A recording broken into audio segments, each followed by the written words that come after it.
Mga kapuso, nagpapatupad na ng water rationing schedule sa ilang parte ng Zamboanga City. Ayon sa Zamboanga City Water District, kinukulang na kasi rin ng supply ng tubig. Noong January 12, magsimula ang water rationing sa West Coast at bahagi ng central area ng lungsod. Ilang linggo na raw kasing walang ulan sa lungsod.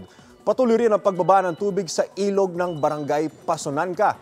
Ang water rationing sa Zamboanga ay epekto ng tumitinding init ng panahon dulot ng El Nino. Ngayong weekend, posibleng umabot sa 33 degrees Celsius ang temperatura sa Zamboanga City ayon sa Pag-asa.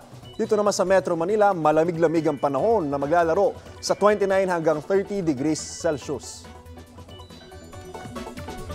Mga kapuso, speaking of malamig na panahon, bantayan maigi inyong fur babies laban sa mga sakit.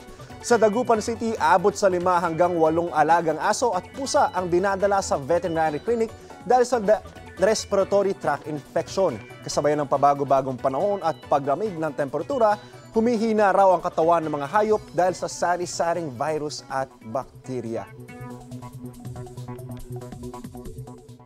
Mga kapuso, para una ka sa mga balita, mag-subscribe sa GMA Integrated News sa YouTube. Sa mga kapuso abroad, subaybayan niyo po kami sa GMA Pinoy TV at sa www.gmanews.tv.